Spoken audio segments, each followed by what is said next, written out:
La siguiente historia viene de parte de Melina Hernández, que nos la manda desde Ciudad de México. Melina lo que tiene para contarnos en esta noche es una experiencia que tuvo cuando era niña. Y qué suerte que la tuvo cuando era niña, pues ella dice que esto le sirvió mucho para no dimensionar los riesgos que ella estaba corriendo en aquel momento. Sin saberlo, y en su inocencia, estuvo lidiando con seres muy oscuros, según ella. Con seres que podrían venir incluso desde el mismo infierno. Empezaremos por el principio. Melina en aquel momento tenía cerca de unos 6 o 7 años, según explica ella. Y ella tenía una hermana mayor, que ahondaba en eso de los 14 a 15 años. Su hermana tenía una mejor amiga, y ellas dos eran fanáticas de lo paranormal. Les gustaban las películas de miedo, los videos de fantasmas, y también coquetear de vez en cuando con ciertos jueguitos que ahora se tienen como malditos. En aquel tiempo era la Ouija. Aunque también jugaban otros juegos, como Charlie Charlie, y también otros tantos que serían como rituales creepypasta, rituales inventados que se encuentran por la red. A pesar de que ninguno de estos juegos fue más allá de una simple experiencia nerviosa como ellas explican, la Ouija fue todo lo contrario. Su hermana y su amiga jugaban mucho con la Ouija. Su madre en aquel tiempo, la madre de Melina, sabía acerca de esto, pero al ser una madre tan escéptica, una madre que no cree mucho en este tipo de cosas, pues no le da importancia que su hija y su amiga se pasaran horas encerradas en su alcoba, jugando con la Ouija. Melina recuerda que cuando llegaba su amiga y su hermana, se encerraban en el cuarto, y simplemente salían como después de 3 o 4 horas. De vez en cuando Melina se metía, pero obviamente ellas al estar jugando la Ouija, pues le decía que se saliera del cuarto. Pasaron algunos días, y justamente cuando Melina se encontraba sola en la sala, viendo la televisión como cualquier otra tarde, ella explica que se le manifestó una niña un tanto extraña. Esta niña no tenía ojos, y tenía una piel muy pálida, tenía un vestido rosado, y 2 coletas, como si fuera de algún tipo de caricatura. Melina, a pesar que veía que esta niña no tenía ojos, ella no sabe por qué motivo, pero es que simplemente no le dio importancia. Es decir, aquella niña, a pesar de su aspecto grotesco, no le generaba desconfianza. Por todo lo contrario, sentía simpatía hacia ella. Aquella niña simplemente se manifestó y empezaron a platicar. Empezaron a ser amigas. Melina le preguntó que de dónde era esta extraña niña que simplemente había aparecido. Aquella niña le explicó que venía de otro mundo, que ella era un ser mágico que su hermana y su amiga habían convocado sin querer y que de alguna manera había atravesado por la misma tabla Ouija, por este portal. Melina sabía historias acerca de esto, así que pensó que simplemente era un ser, el cual era amigable, debido a que parecía que su madre no podía verla, ya que las veces que su madre entró a la sala, ignoraba por completo a aquella niña. Melina empezó a deducir, en su infancia de niña, que aquella niña sin ojos, solamente ella podía verla. Y sin querer, y al pasar los días, Melina explica que fue desarrollando una amistad con esta niña, una amistad un tanto curiosa. Empezaron a jugar, empezaron a buscarse y a jugar a las escondidas, a jugar un sinfín de juegos, y su madre con cada día que pasaba se mostraba notablemente preocupada. Y es que a pesar de que Melina no veía nada raro, su madre explica que sí, al igual que su hermana. Ellas obviamente no le querían decir nada a ella por tener 8 años, pero empezaban a captar cierta actividad paranormal que iba en ascenso y en ascenso y en ascenso. Su madre, por ejemplo, decía que le apagaban las luces cuando ella se levantaba por la madrugada a ir al baño.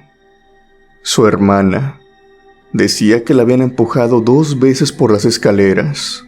Víctima de esto, obviamente tuvo algunos golpes y moretones. También su hermana decía que no podía dormir en paz, pues siempre veía la sombra de una niña observándola durante la noche. Y su madre empezaba a ver la silueta de una corriendo entre la casa, cuando solamente ella se encontraba ahí, cuando tanto Melina como su hermana se encontraban en la escuela. Su madre empezó a ver una niña corriendo entre los pasillos, riéndose en la cocina, aventándole platos, tirando mesas, tirando adornos. Obviamente empezaron a especular sobre qué estaba pasando, y todas las respuestas fueron con que era culpa de la Ouija, ya que la hermana mayor de Melina, en su ignorancia podríamos decirlo, nunca cerraba la tabla, siempre dejaba aquel portal abierto. Era una chica de 14 años, sabía lo básico, pero no sabía cómo cerrar, no sabía pedir permisos, y básicamente ante sus ojos la Ouija no servía. La Ouija era solamente un medio para pasar un buen rato, jugar a que eran espiritistas y ya. Pero esto ya se les había salido de las manos. La gota que derramó el vaso fue cuando Melina fue vista tanto por su madre y su hermana jugando en el patio. Ellas creían que Melina jugaba con un amigo imaginario, pero todo esto cambió cuando vieron que el cabello de Melina estaba siendo jalado hacia arriba, como si algo inexistente simplemente se lo estuviera alzando. No era el viento, era algo que lo tomaba y lo jalaba hacia arriba. Ellas lo estaban viendo por la ventana. Enseguida le gritaron: «¡Hey, Melina, ven para acá!». Melina, de 8 o 9 años, sin saber qué estaba ocurriendo, inocentemente va, y después de ser interrogada sobre qué estaba pasando en el patio, ella le respondió con la verdad. Y es que estaba jugando con su amiga. Su amiga era la que estaba jugando con su pelo y se lo estaba estirando hacia arriba. Para este momento, las cartas ya estaban puestas, y tanto la madre de Melina como su hermana estaban dispuestas a irse de la casa. Melina, por otro lado, se encontraba muy bien, pero una cierta noche todo cambió, cuando aquella niña sin ojos se le presentó y se durmió con ella.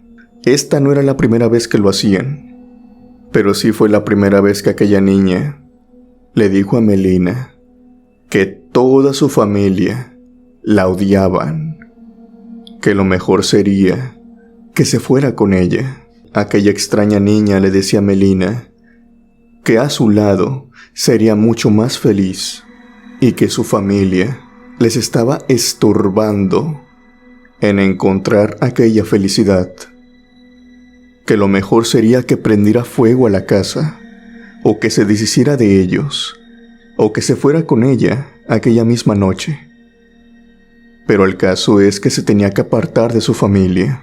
Melina, a pesar de tener muy poquita edad, no era para nada tonta. Sabía que esto no era verdad.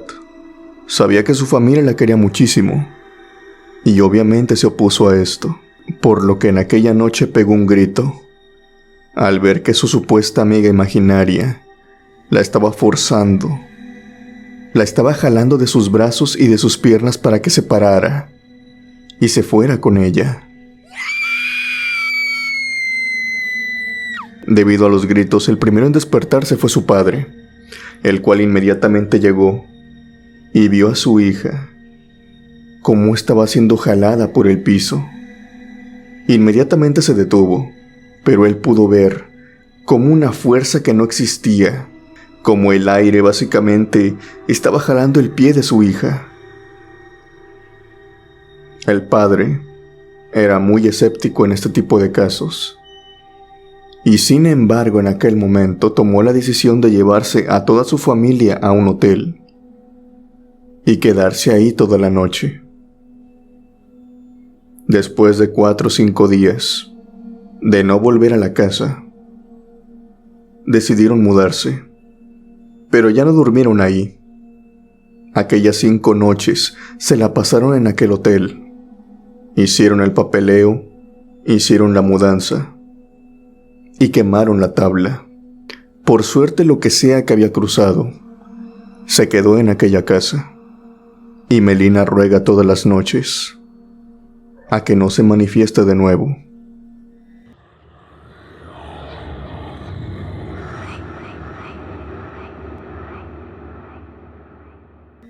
Esta siguiente historia viene de parte de Luis Correa, y también sucede durante la infancia. Qué curioso, ¿no? Que cuando somos niños a veces gran parte de nosotros vivimos experiencias que no son tan fáciles de explicar. Muchos dicen que cuando somos niños criptomaníacos, somos más susceptibles a vivir ciertas experiencias paranormales o tener contactos con ciertos seres, ya sea celestiales o del bajo astral. Esto, según en brujería, tiene una explicación, y es que cuando somos niños somos un poco más de puros, somos un poco más de inocentes. No hacemos, por así decirlo, tantas cosas por maldad.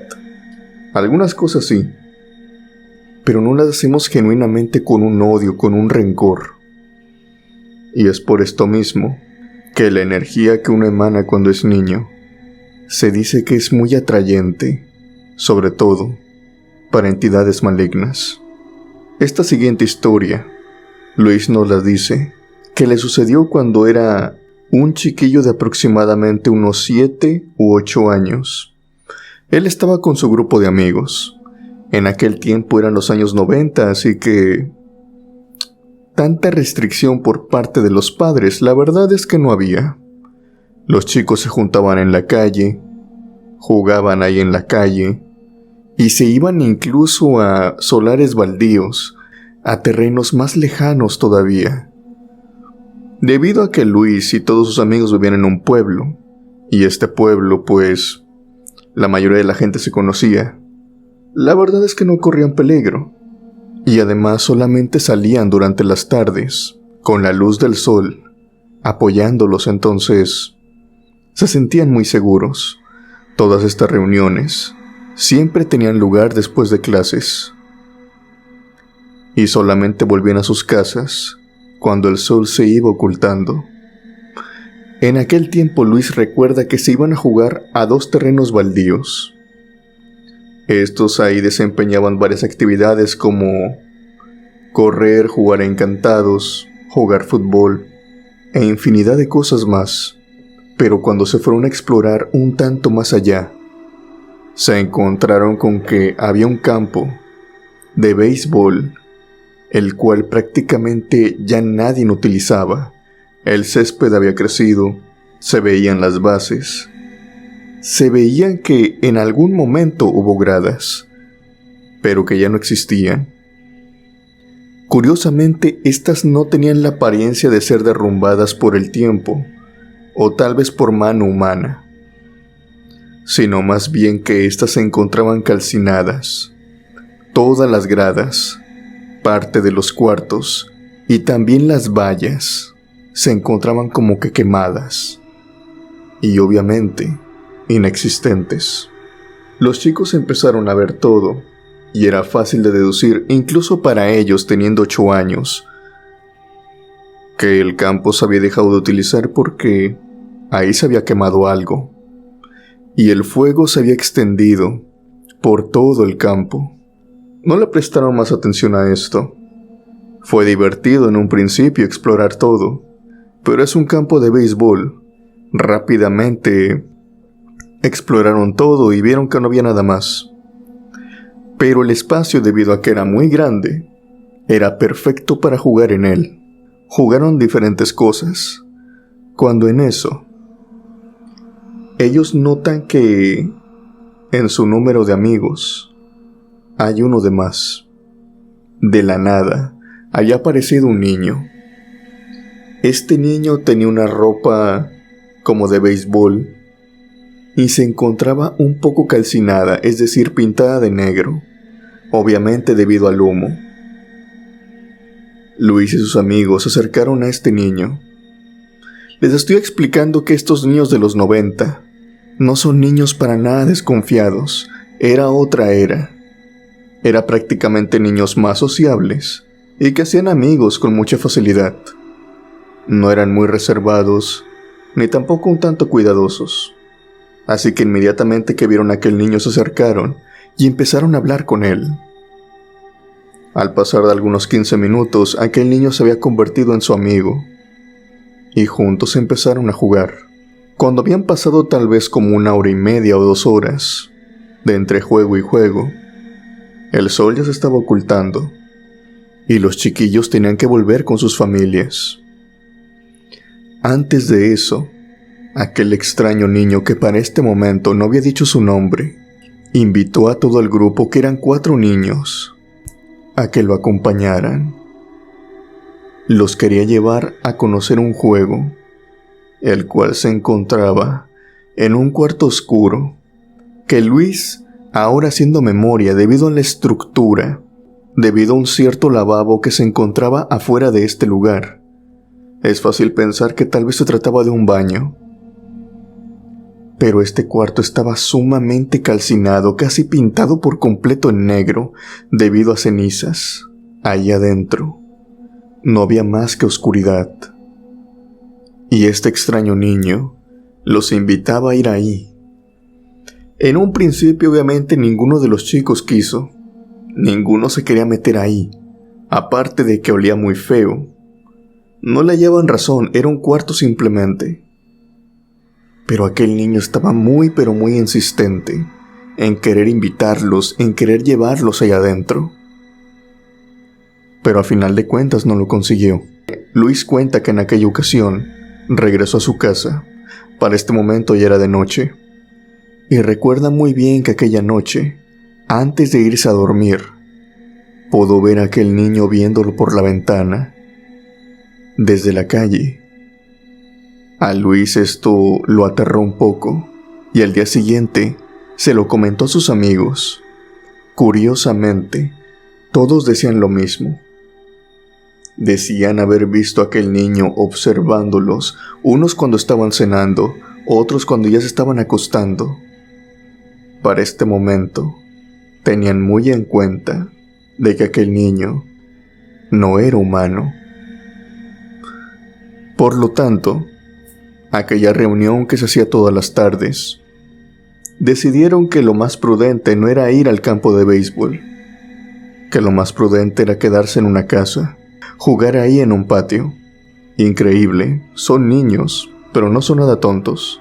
Sabían que cerca de aquellos terrenos baldíos corrían peligro aún así, pero aquí había otro dato, y es que uno de los integrantes del grupo no estaba con ellos. Luis quiere mantener el anonimato en cuestión del nombre de sus amigos, así que vamos a ponerle Felipe. Felipe, que era otro niño del grupo mismo de los amigos de Luis, no se encontraba ahí con ellos. Los padres de Felipe llegaron por eso de las 7.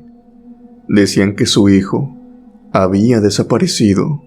Empezaron a buscarlo por diferentes lugares, hasta que la búsqueda llevó hasta aquel campo de béisbol. Hallaron a Felipe tirado en aquellos baños. en aquellos cuartos oscuros, con un profundo olor a azufre. Felipe lo emanaba de su cuerpo y también de su ropa. A pesar de que le preguntaron al niño qué era lo que había pasado una vez que se despertó, Felipe no quería hablar del tema, y tan solo recordarlo hacía que tuviera ataques de pánico. Empezaba a gritar, empezaba a temblar, y Luis dice que no fue el mismo. Desde aquel momento, aquel campo de béisbol se tornó en un lugar profundamente lúgubre y que solamente inspiraba miedo. Luis solamente nos puede contar hasta aquí, ya que la otra parte es muy delicada, más que nada por su amigo Felipe. Él dice que ya no volvió a ver a aquel niño. Por suerte ya no volvieron a ir al campo de béisbol, pero que su amigo Felipe fue distanciado de todos. Su actitud era rara, lo enviaron con psicólogos, psiquiatras, y después le hicieron exorcismos. Felipe se alejó del grupo por aproximadamente 4 años. Recibió educación en casa, pero durante 4 años mantuvieron casi contacto cero con él. Él no salía de casa y salía en unas contadas ocasiones, y cada vez que lo veían más delgado, más demacrado, como si Felipe hubiera perdido todo su brillo. Por fortuna, cuando entraron a la preparatoria, Felipe se unió nuevamente al grupo, los cuales ahora ya eran jovencitos. A pesar de que se había distanciado 4 años, le tenían mucha estima, lo querían mucho, y fue por este mismo cariño en que no le preguntaron acerca del tema. Sabían que Felipe quería olvidar aquellos años. Y fue por esto mismo que Luis, a pesar de que han pasado años y años desde aquello, y actualmente sigue teniendo una buena amistad con Felipe, no le ha preguntado nada acerca del tema. Él dice que prefiere tener su amistad a querer indagar más sobre lo que se decía en el pueblo, que él había sufrido de una posesión demoníaca, víctima de aquel niño terrorífico que vieron en el campo de béisbol.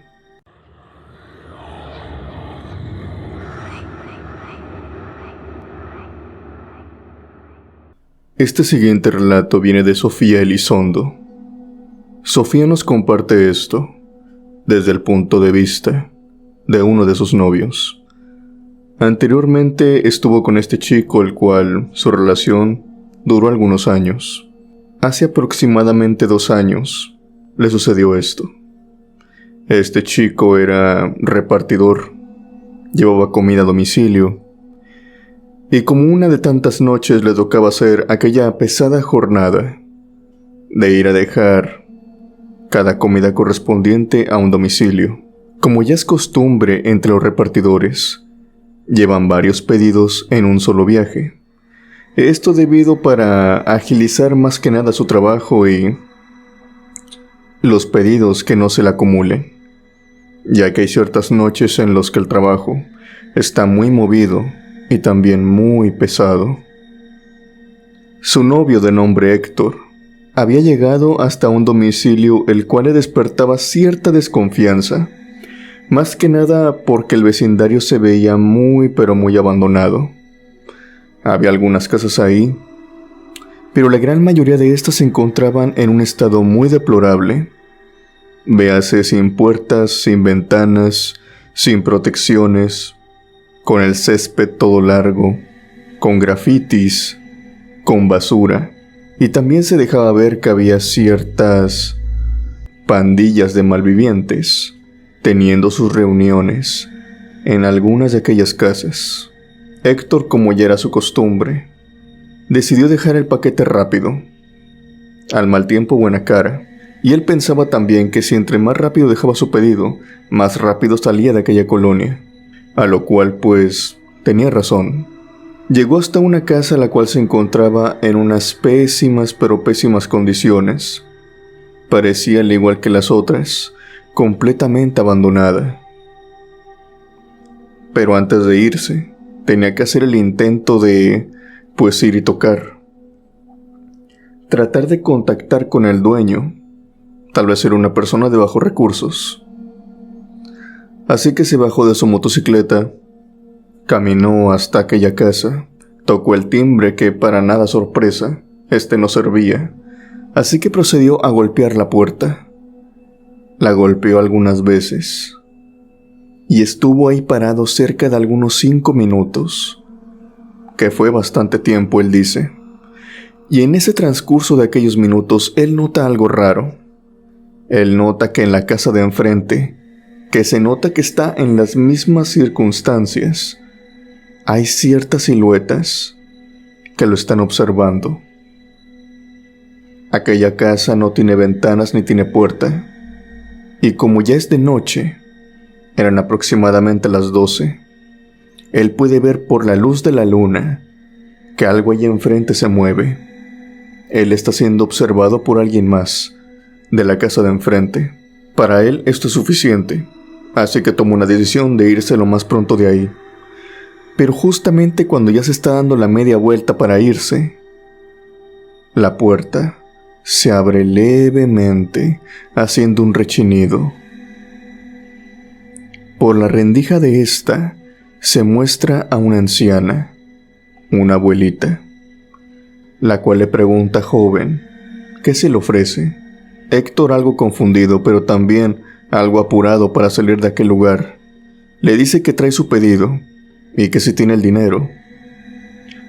La abuelita simplemente le hace una seña con la cabeza y asiente. Abre la puerta y lo deja entrar.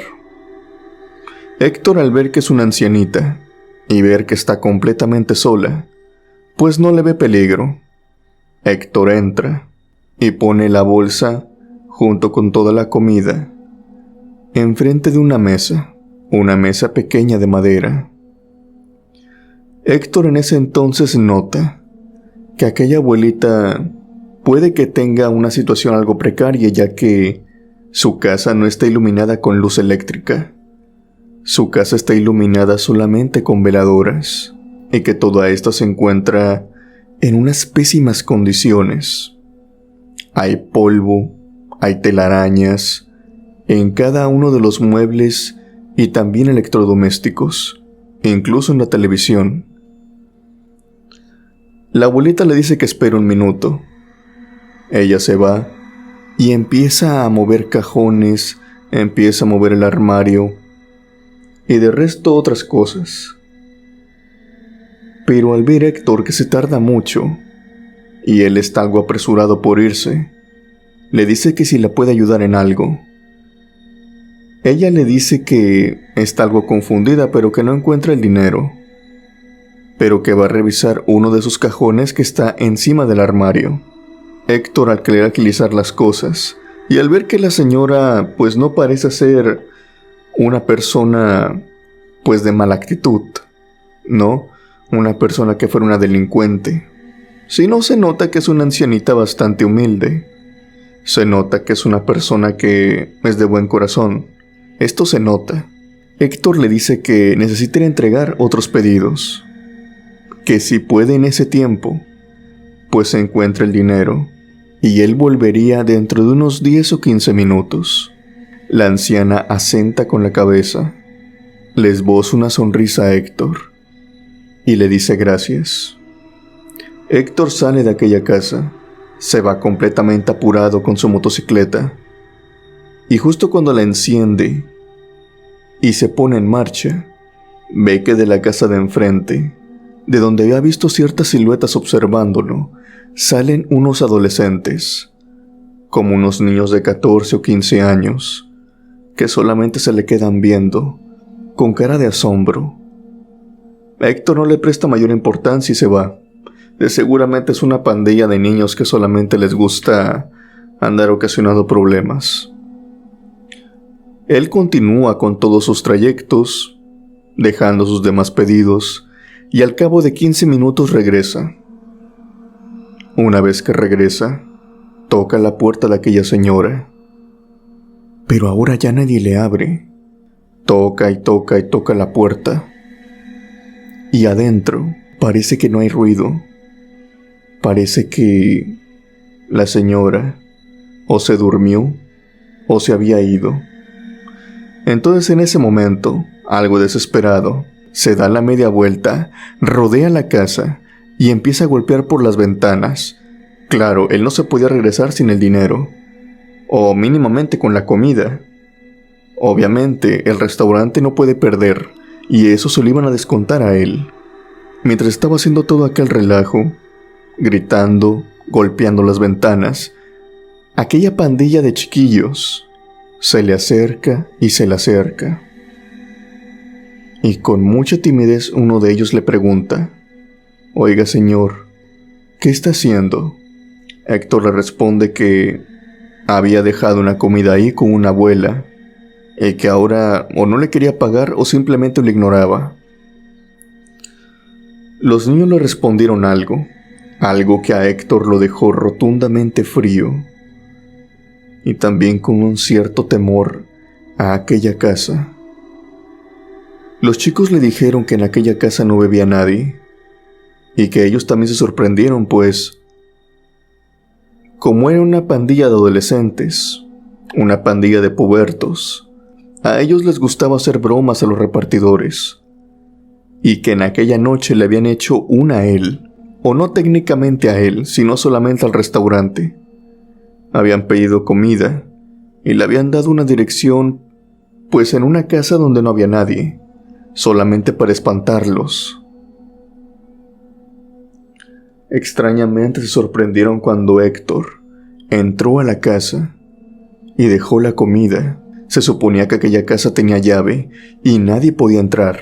Héctor les dice que adentro sí había alguien, que adentro había una abuelita, que esa misma le había abierto la puerta. Los chicos le responden que en aquella casa desde hace 9 años se encuentra completamente deshabitada, y que precisamente la última dueña fue una anciana. Al saber esto, Héctor obligó a los otros chicos a que le ayudaran a entrar a la casa. Él todavía quería pensar que todo esto era una especie de malentendido. Pero después de romper una protección y de entrar a la fuerza, Héctor se consiguió con que adentro no había muebles, no había televisiones, ni había mesas. Era una casa completamente vacía, en un estado obviamente abandonado, y que el paquete con la comida se encontraba ahí en el piso, más o menos a la misma altura y en el mismo lugar donde se encontraba aquella mesa que había visto tan solo minutos antes, donde había dejado aquella comida. Héctor fue y tomó su paquete, se subió a su motocicleta y jamás volvió a aquella colonia.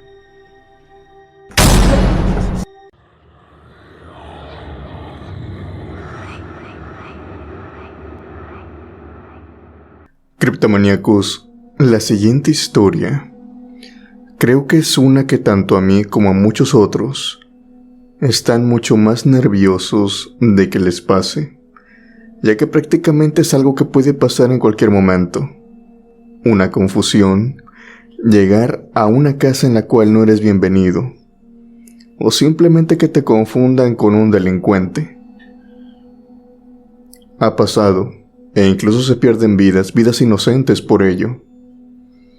Así que creo que esta historia los hará pensar mucho, sobre todo en qué lugares se meten y con qué personas hablan. Siempre hay que tener mucho cuidado con eso, porque puede que te confundan, y puede que esa noche simplemente corras con la mala suerte y no vivas para contarlo. Esta siguiente historia viene de parte de Oscar López. Nos la manda desde Nuevo León. Oscar es un repartidor y lo ha hecho durante algo de tiempo, tiene mucha experiencia. Pero también, además de ser repartidor en ciertas aplicaciones, también es repartidor remoto de algunos restaurantes. Y obviamente en la aplicación de WhatsApp, cuando alguien manda pues una dirección según él explica, a veces la manda con cierto margen. Algunas veces la aplicación no te manda la ubicación exacta como lo hacen en algunas otras aplicaciones, ya sea como Rappi o como Uber Eats. No es tan, pero tan, digamos, precisa.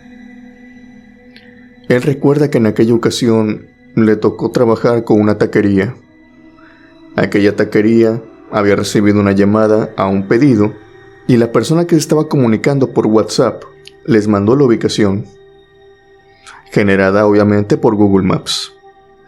Él ya sabía que iba a estar, pues, teniendo que estar tocando puertas, porque a veces, como ya dije anteriormente, no es muy fiable tan siquiera por algunos metros. Puede que tal vez se equivoque de casa y sea la casa de al lado. Él ya se iba preparando para esto. En unas muy contadas veces, él dice que las manda para otra calle, es decir, la ubicación, pero sí suele pasar. Y en aquella ocasión, para su mala suerte ocurrió. Oscar dice que llegó según la aplicación. Le mostró el camino a una especie de callejón. En este callejón se notaba que no había casas, a lo máximo como una o dos. Todos los demás eran locales, en los que se veía que eran locales como de negocios, frutería, misceláneas, etc. Entonces él empezó a buscar una casa, pero no la encontraba. Marcaba al teléfono y lo mandaba a buzón.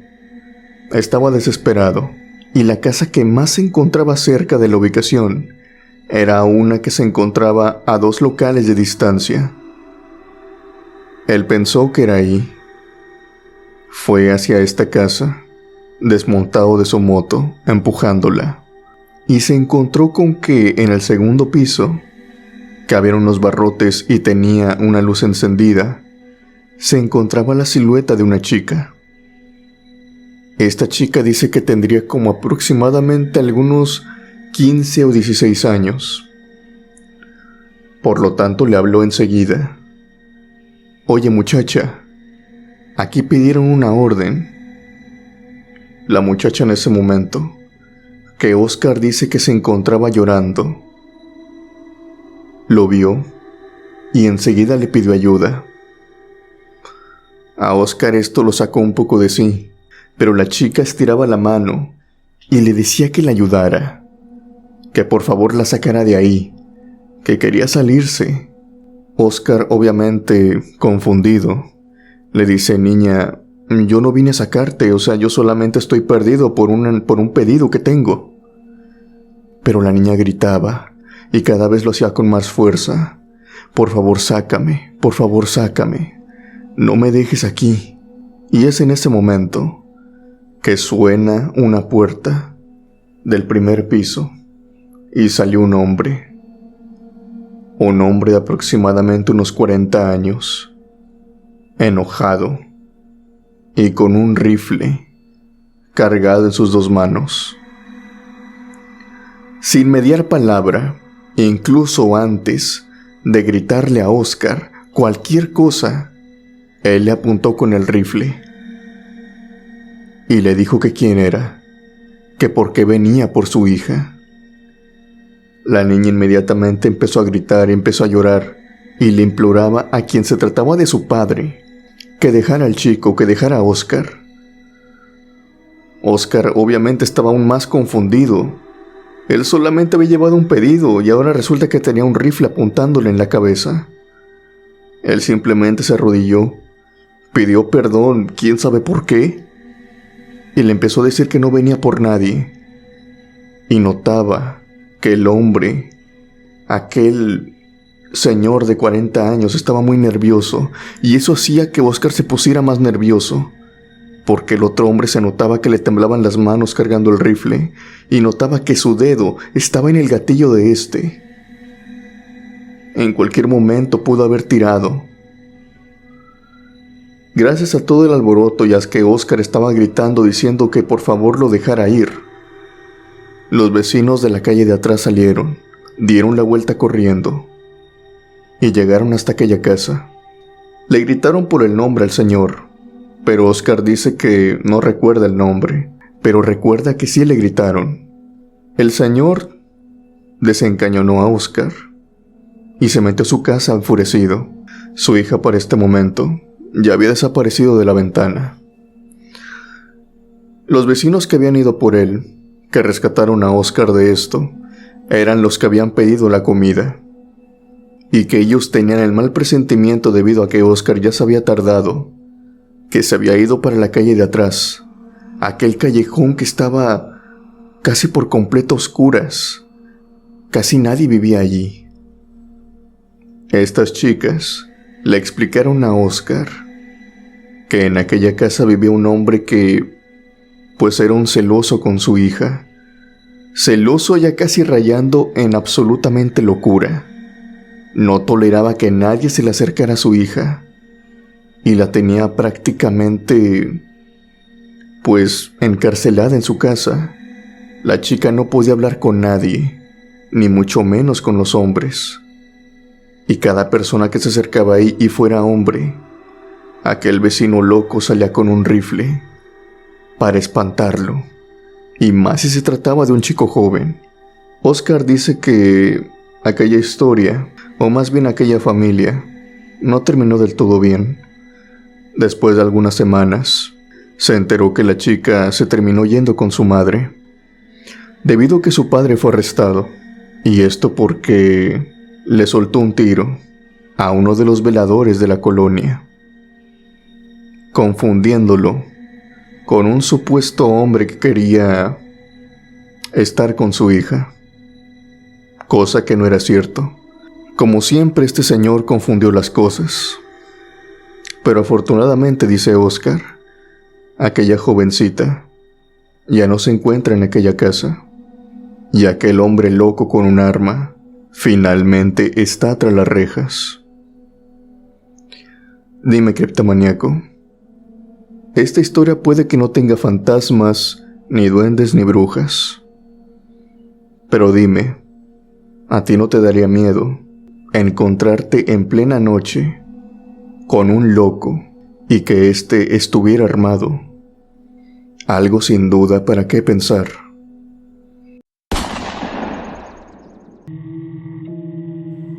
Mi nombre es Romino Hernández. La experiencia que les quiero contar pertenece a mi hermano. Mi hermano actualmente ya tiene 35 años. Esto le pasó hace ya 5 años, en sus últimos trabajos de repartidor. Él fue repartidor de comida rápida muchos años. Trabajó en pizzerías, trabajó en diferentes marcas. Por ende, y al pasar el tiempo, él empezó a conocer cada vez más y más la ciudad, toda la zona conurbada, mejor dicho. Y esto, si bien trae cosas buenas, también trae otras cosas malas. Empezó a conocer en qué zonas le daban más propina, en qué otras zonas era un poco menos. Y claro, estaban también otras zonas que era de plano peligroso entrar ahí, pero como el establecimiento tenía sus políticas, no tenía de otra sino entrar ahí. Esas colonias que son de mala muerte, creo que todos conocemos una. Mi hermano decía que tenía mucho miedo, y esto lo compartían varios repartidores al entrar, ya que en ciertas zonas los asaltos eran muy comunes. Y si ustedes se preguntan, ¿pero por qué asaltarían a un repartidor? Bueno, hay algunos establecimientos con ciertas normas que cuando el cliente va a pagar en efectivo, obviamente el motociclista tiene que llevar la feria. Y como pasa comúnmente en fin de semana, cuando hay reunión con los amigos, muchas personas piden pizza. o muchas personas piden diferentes platillos, por lo que un solo motociclista se encarga de ir a los diferentes puntos.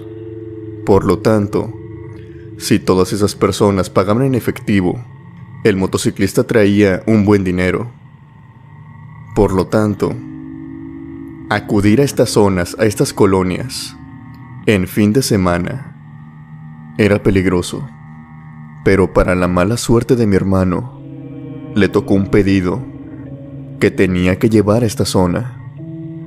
Toda la situación era demasiado extraña. Para empezar, mi hermano me dice que la dirección a la que lo mandan es una calle por la que él ya había pasado. Como lo vuelvo a decir, mi hermano conoce muy bien los puntos, las colonias, y más si estas son peligrosas.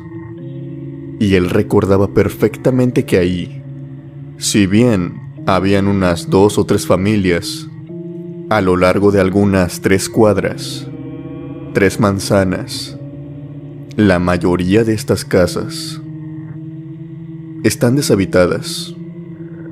Algunas del gobierno, otras que simplemente empezaron la construcción y no se terminó. Y comúnmente, estas casas servían como refugio para personas que vivían en la calle, para personas indigentes, en el mejor de los casos, y en el peor de los casos, para maleantes, para ladrones, personas que iban y se escondían ahí y consumían sustancias que podríamos decir ilegales, si ustedes me entienden. Era sábado por las 10 de la noche y él llevaba efectivo, ya que había sido una noche muy movida. Le habían pagado en efectivo varias veces, por lo que él dice que al llegar a la casa se encuentra con algo de más extraño. Si bien la dirección apuntaba a una casa que él recuerda estaba deshabitada, al llegar a ella, su idea no cambia. Tiene un mal presentimiento, y es que esta casa se ve perfectamente que no había vivido ahí nadie hace mucho tiempo. El pastizal estaba crecido, los barrotes estaban oxidados, la pintura se estaba cayendo, las ventanas estaban algunas partidas, llenas de suciedad, pero más sin embargo, había luz, había movimiento, viniendo desde adentro. Mi hermano se bajó, sacó la pizza y caminó hacia la puerta. Al llegar a esta se encuentra con una nota pegada. Enfrente de la puerta es la hoja de un cuaderno, pegada con cinta adhesiva, en la que se dice de manera cortante y muy sutil: si eres el de la pizza, entrégala por la puerta trasera. La puerta de enfrente no se puede abrir. A mi hermano esto no le gusta. Sobre todo, para empezar, es que se va a alejar de la iluminación. Si bien la calle es peligrosa, por lo menos tiene la luz de los postes. La calle está alumbrada. Y aparte, tiene la motocicleta encendida. Cualquier cosa que pasara, él podía correr en línea recta y subirse a ella. Él se asoma hacia la parte de atrás. Hay un camino que lleva hacia allá, y se da cuenta que hay luz. Todo el trayecto está a oscuras, pero hay un bombillo encendido, como si lo estuvieran esperando. Mi hermano actuó de la siguiente manera, y es debido a esto que él dice que se salvó aquella noche. Y es que él habló con su jefe, le planteó la situación, todo lo que estaba pasando, y su jefe le dio las siguientes instrucciones. A él también no le gustaba para nada toda la situación, por lo que le dijo lo siguiente: espera en ese punto, deja que llegue un compañero, ve hacia la puerta, pero no cuelgues el teléfono, manténlo abierto, mantente en línea conmigo hasta que entregues la pizza. Mi hermano hizo lo que él dijo. Esperó otro compañero que se quedó esperándolo, por fuera de la casa, pero eso sí, viéndolo a través del camino. No le quitaba la vista de encima. Y su jefe le dijo que también hablara con su compañero, que se gritaran, que vieran sobre todo que él no estaba solo. Mi hermano caminó hacia la parte de atrás, abrió la puerta ya que ésta se encontraba abierta, solamente la empujó un poco, y para esto se mantuvo todavía en línea y estaba hablando todavía con mi jefe. Le dio un grito a su compañero, y este le respondió. Fue en ese momento, cuando iba entrando a la casa, que se dio cuenta que todas las luces estaban apagadas, que solamente había una, que venía de una habitación que daba hacia la calle, que era de donde él veía la luz. En ese momento él dice que escuchó varias pisadas, varias risas, venir del cuarto que le seguía a la cocina. La puerta estaba abierta, y si bien adentro del cuarto él no podía ver nada, sí estaba más que seguro que adentro de ahí habían personas. Él estaba seguro de esto. Escuchaba las pisadas, escuchaba los murmullos, escuchaba las risas.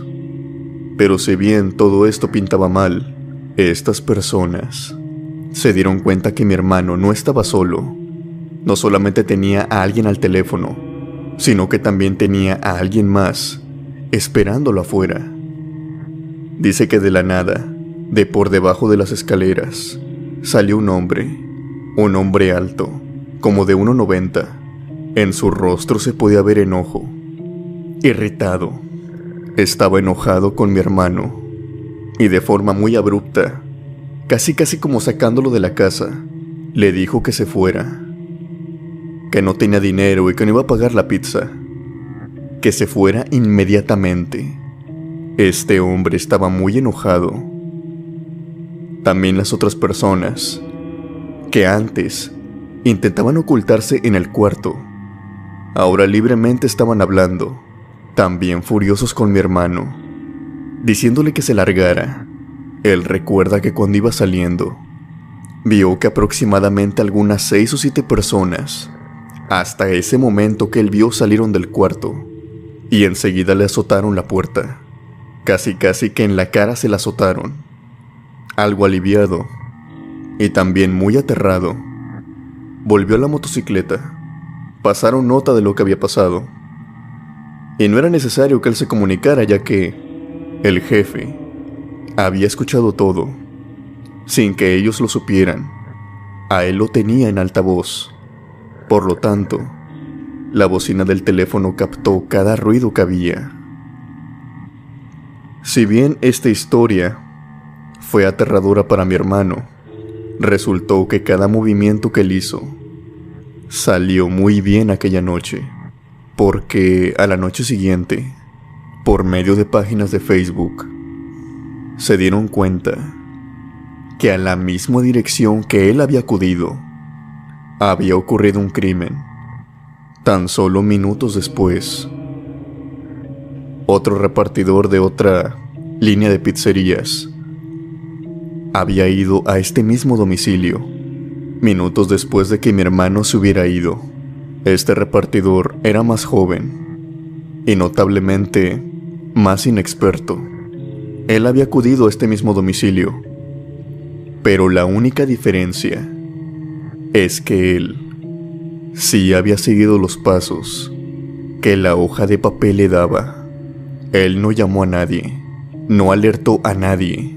Él simplemente creyó que era una casa extraña y que tenía que entregar la pizza por la puerta de atrás.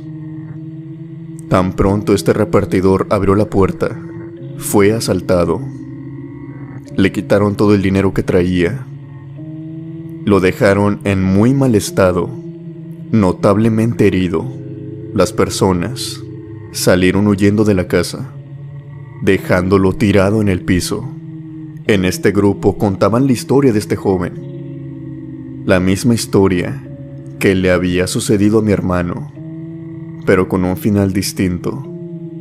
Para desgracia del otro, nadie lo estaba acompañando. Después de esa noche en mi trabajo, marcaron con rojo aquel domicilio. Aunque llegara una llamada, aunque nos pidieran mucho producto, ya sean 6 pizzas, 7, 8 o diversos combos, ningún repartidor iría de nuevo a esta casa. Antes de terminar, me gustaría mandar los saludos a los miembros del canal que apoyan el contenido mes con mes y que sin eso, este proyecto no podría ser posible. Muchas gracias, criptomaníacos.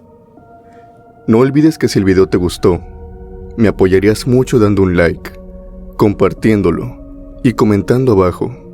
Suscríbete para más contenido y activa la campanita de notificaciones para que no te pierdas ningún video nuevo. Sin más por decir, yo me despido.